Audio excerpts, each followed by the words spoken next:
You will allow me do a right of reply, because it's obvious you came for me today, my very good minister friend.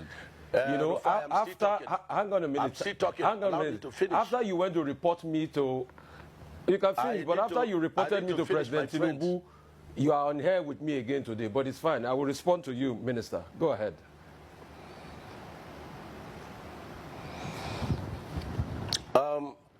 You were putting a.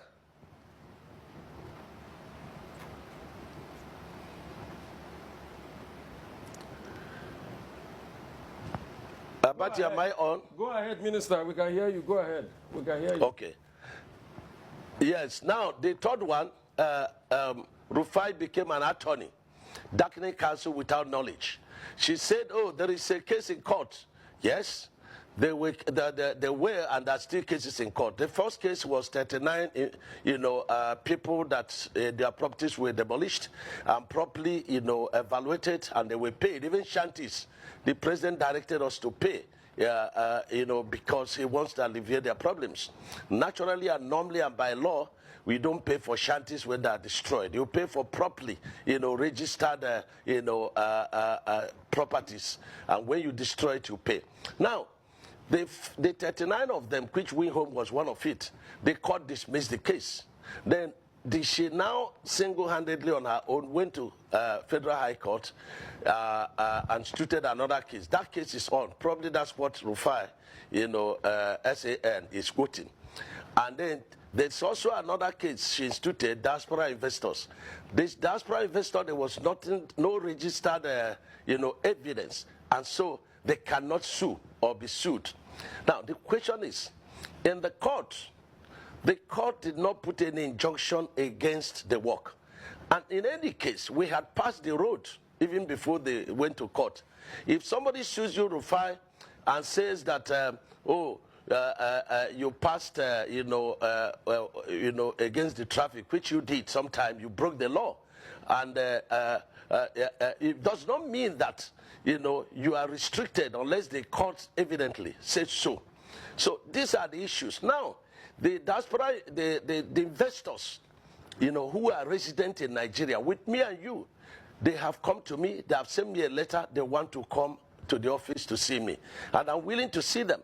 I wanted to take on the woman because when she's using the issue of diaspora investors, it makes other people, genuine investors that want to invest, to be afraid. This government is very friendly with, diaspora people, and so we wouldn't allow her to use the name and they damage, the administration. So I had wanted EFCC to come into the case, DGSSS and police, and even the Interpol. But I have left it to the investors. When they come, they are willing to do that, they will process it. So these are the issues about the Coastal Highway. But notwithstanding, the Coastal Highway is going on very well, very competitive. We are in session 2 now. We've opened session 3 and 3B, 65 kilometers in Calabar and, and Akwa Ibom. This section 4A and 4B going on at Ogun. And also at Ondo. I would like to interject. This so that is about the Coastal Highway. Minister, Minister, I would like to interject. This monologue is quite long. So at first, Minister, after you had gone to report me in front of President Tinubu and said all sorts, anyway, I am not beholden to you. My job is accountability. You are too small for me to report you to the president. No, but they are empirical. You are too small Minister, for me to Minister, let me speak. Minister, let me speak. I have empirical evidence. The world watched it on the commissioner of the project when you mentioned the questions I asked you to the president. That was reporting me to the president officially. The world watches, so you don't need to dilly-dally about the empirical facts. I don't talk without facts, Minister. When I have my facts, I talk. And I insist on my question when I ask on cost. Let me only address you. Minister, you will not allow me speak. The problem is you will not allow me speak. You spoke for over 20 minutes, over 10 minutes. Because you don't know what you are speaking. But let me speak. Let me speak. You will not.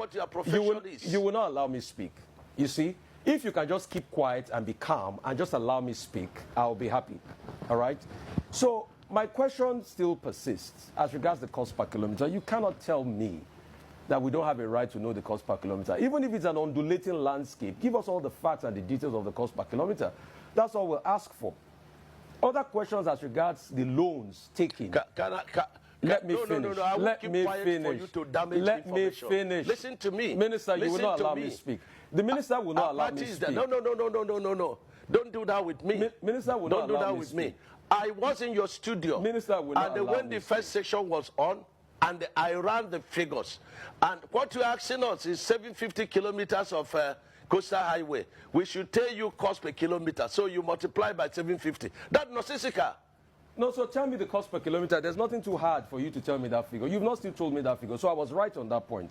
The second point... Because you don't understand anything. The second point I'm trying to make is You don't understand anything. I'm a professor in this field. Okay. You don't understand anything. What university gave you professorship in this field? You cannot ask me to tell you a cost. What university gave you professorship in engineering? I didn't know you were Professor Mai, Minister. I didn't know.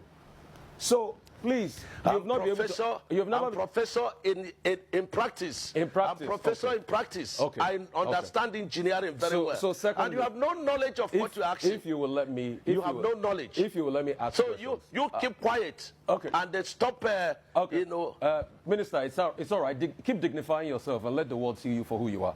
If you allow me speak, the other 100 kilometers that you said they've added to it, we would like to know the cost per kilometer of that one. And the Winsome Homes, the case is in court. Now, I would like to know the cost per kilometer for that one. I would like to also know the over 700 billion first tranche of loan you guys got for this project. Has the money been spent? How was the money deployed? I would also like to know. I would also like to know the terms of that loan. All right? How many years? What's the payback period? What's the payback moratorium of that loan? And for the Winsome Homes, isn't it interesting that as somebody that's been a governor in the state, you know the law, a case is in court, and then you're coming to talk about the details of the cases in court. Because you denied that the case was not in court. Now you've already accepted that the case is in court. So is it not just better you thrash it out with the woman that has been reporting a case in public that we all heard, and I ask you questions based on that? So, Minister, just answer the questions. I've got no axe to grind with you. You know that. We've spoken many times. In fact, when your people call to book, I booked them, and I said you should come on air. So please just tell us those information. It's very important, Minister.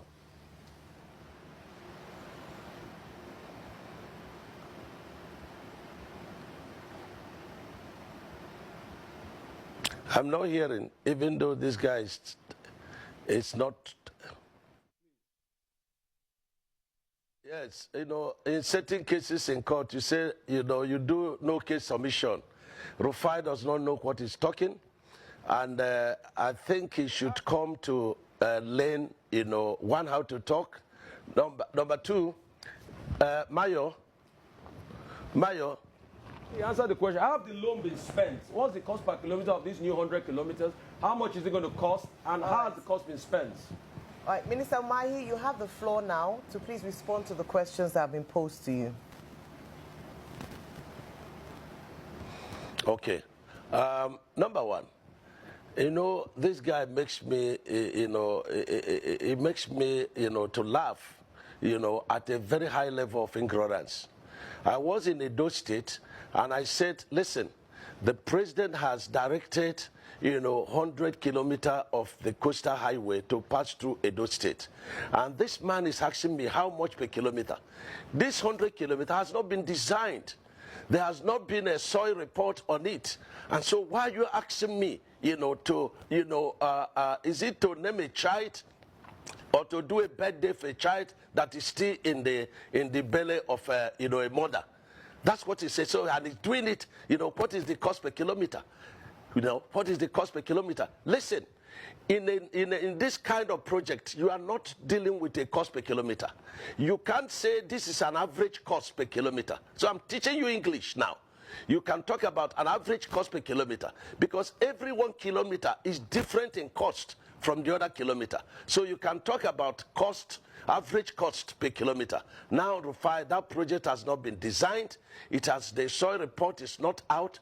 That process is ongoing. And when that is done, the ministry will do their own, you know, evaluation.